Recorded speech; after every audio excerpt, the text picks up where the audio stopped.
காலமில் 10 rod use பண்ணலாமா? அப்படி use பண்ணால் எவ்வளோ மிச்சமாகுங்கிறத இந்த வீடியோவில் நான் டீட்டெயிலாக சொல்கிறேன். ஒரு வீடு கட்ட போகிறோன்னா அதில் காலம் ரொம்பவே முக்கியம்.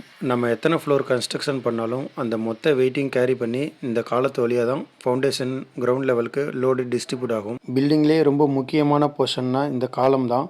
அதுக்கு இந்த 10 ராட் யூஸ் பண்ணலாமான்னு கேட்டிங்கன்னா கண்டிப்பாக 200% யூஸ் பண்ணவே கூடாது. மினிமம் பில்லரோட சைஸ் எவ்வளோ இருக்கணும்னு பார்த்தீங்கன்னா 3/4 அதாவது 9 இன்ச் பை 9 இன்ச் பில்லர்னு சொல்லுவாங்க. அதில் 4 12 ராட் தான் யூஸ் பண்ணணும்.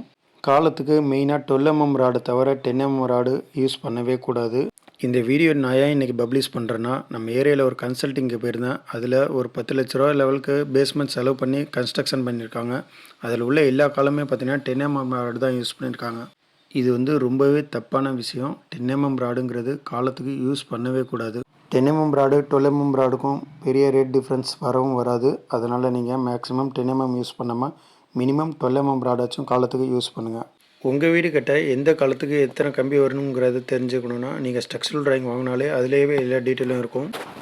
ஸ்ட்ரக்சரல் டிராயிங் வேணும்னா எங்களை நீங்கள் காண்டாக்ட் பண்ணலாம். காண்டாக்ட் நம்பர் டிஸ்கிரிப்ஷனில் கொடுத்துருக்கோம். புதுசாக வீடு கட்டுற உங்கள் ஃப்ரெண்ட்ஸ் அண்ட் ரிலேட்டிவ்ஸ் கிட்ட சொல்லி 10 ராடு யூஸ் பண்ணக்கூடாதுன்னு சொல்லுங்கள். Thank you friends.